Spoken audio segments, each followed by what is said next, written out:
For centuries, people have turned to nature's pharmacy, herbs, roots, all sorts of plant-based ingredients to support their health. By the mid-1900s, science unlocked the secrets of vitamins, while concerns grew about the quality of food due to industrial farming and manufacturing. Suddenly, a new kind of health helper emerged, the dietary supplement industry. While this industry lacked structure and regulation, it was building a loyal following. But by 1990, a new law threatened to shut it all down. The Nutrition Labeling and Education Act sought to classify herbs, amino acids, and more as drugs and place strangling upper limits on vitamins and minerals. In short, the dietary supplement industry was about to be legislated out of business.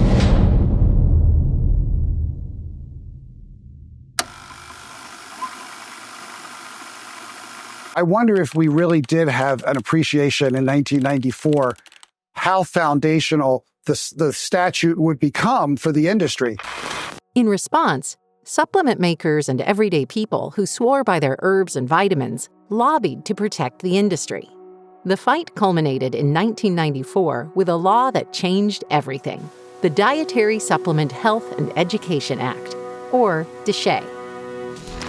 DSHEA was a battle fought in 1,000 pieces, from health food stores to boardrooms, not just by bodybuilders or crunchy granola types, but by everyone who sought access to natural, affordable resources to support their health. There were stores all over the country that did things to get DSHEA passed. It was a moment where, given the existential threat to the industry, that people got together, even if they were competitors, and came with a common point of view. Our employees were informed, whether it be in the meat department or the supplement or the produce department. When a customer would come in, there would be conversation. The passage of DSHEA didn't just define dietary supplements, it created a legitimate industry that challenged regulatory duality. We were trapped in a binary system in this country that is built on foods and drugs, and you see that in the name of FDA, the Food and Drug Administration. We sit in the middle between those two. It's a friction point, so think of tectonic plates that are constantly shifting and moving against each other. They cause earthquakes.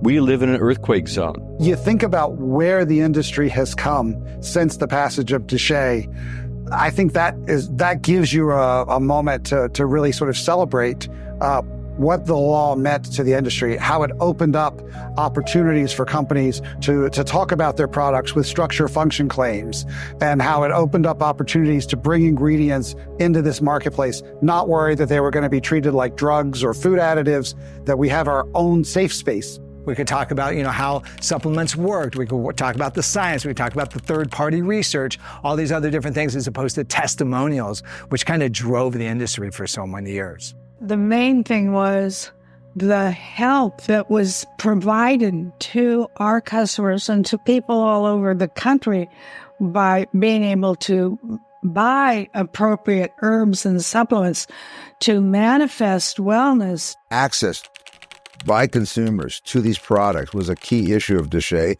and also Health and Education Act, the idea of communicating to consumers from an educational perspective what the potential benefits and what the actually documented benefits of these products are.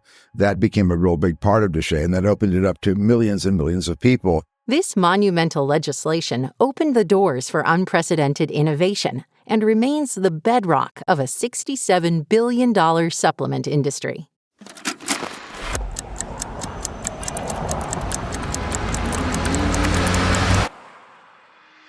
Today, millions of dollars are poured into ingredient research.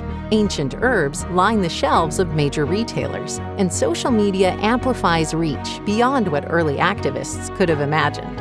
With this progress comes new challenges, a flood of counterfeits online, and the overwhelming influence of TikTok, Wall Street, and AI. While these exact challenges didn't exist in 1994, their roots can be traced back throughout history. My concern back at the time was that there was evidence of adulteration and fraud going on. which is not new because this is something that's been going on for thousands of years. The history of commerce and the history of society is that, in addition to many other things, people cheat.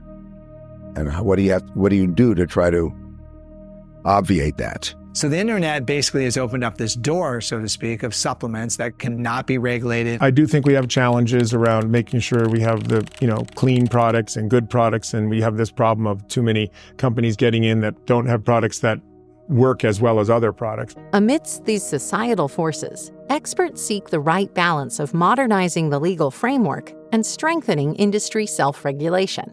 Well, there needs to be oversight. So we can't ever just relax and say, the bill's passed, everything's great. No. Investing in quality is really difficult. So that continues to be the issue. I mean, for the last 16 years, as I've been part of this industry, the same kinds of issues come up. We talk about pixie dusting in terms of creating products that are not truly efficacious.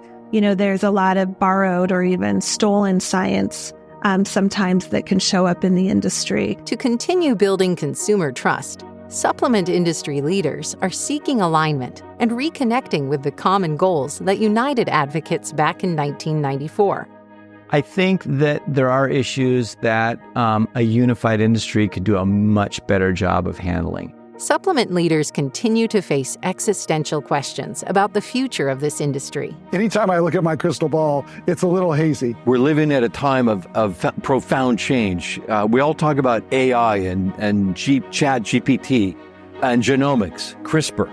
And this is very much now a part of the conversation within this industry. It will become daily conversation of how do we merge tradition and science in a thoughtful way, because that will need to happen.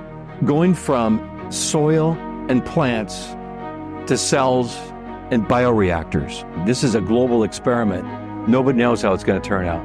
There's so much with the intersection with biotech and et cetera that's going on. I mean, people are starting to make tissue culture botanicals that are competing in the marketplace with raw material that's been grown through conventional and or organic cultivation means. I think that the disconnection between the consumer who holds that product or that bottle of ashwagandha in their hand and the farmer who is growing it, the person who tends to it, that's a challenge in our industry. And it becomes a challenge in cost of goods. It becomes a challenge in quality. It becomes a challenge from a sustainability standpoint.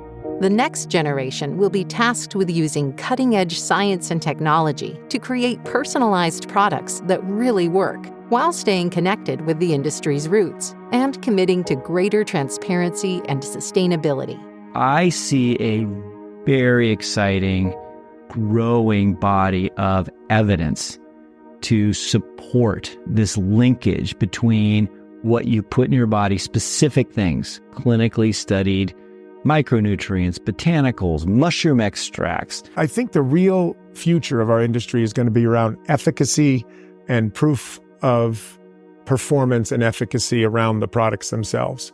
And I think the disruptive technologies that's going to kind of change our industry, and we always have disruption in industries, is going to be around the sensors and the diagnostics and even AI. There is a future in which there's going to be the convergence of AI, sensors, genomics, data sets. So I'm clear that if I have a certain condition, my AI is going to tell me this is the best thing, whether it's a pharmaceutical or a nutraceutical, that this is what I need to take.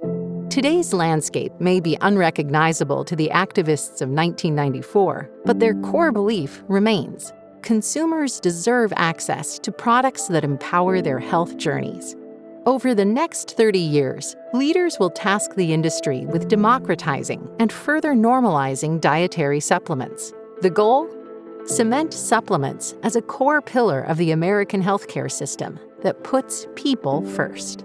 I see this industry as the best vehicle for translating the kinds of insights that we're discovering in labs and clinical research facilities around the world to actually be practical assistance to people improving their health and their lives, living longer, living better, having more energy, being more fit, having better mental clarity, sleeping better, being in a better mood, having a better experience overall in life.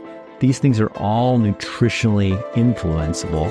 This industry is going to have a renaissance when people actually know the stuff they're taking works for them versus they hope it works. If it actually is making you physiologically, measurably better, you're not going to stop. I think as an industry, our big opportunity is to create products that are more efficacious, higher quality, more sustainable. So that's going to require us investing as an industry in more clinical research, investing in truly traceable and transparent supply chains, investing in other sustainability measures, which the industry is doing. Put people at the center, always. Whether it's, why are we making this product? What do we want to be as an organization? Where does this ingredient come from? We are working with people. We need people that are passionate about the industry. We're going to need the small retailers all the way to the big box people that retail, dietary supplements. We need those individuals to strengthen the DSHEA.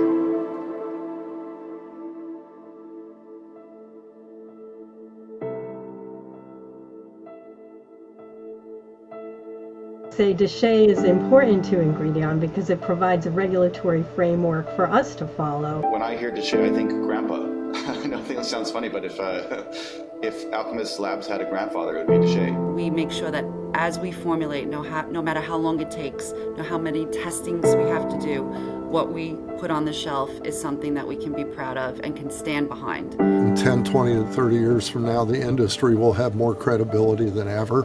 Clearly, there are more consumers than ever that trust natural products. The 30 years later Greg Horn of today would say, make sure you get this passed.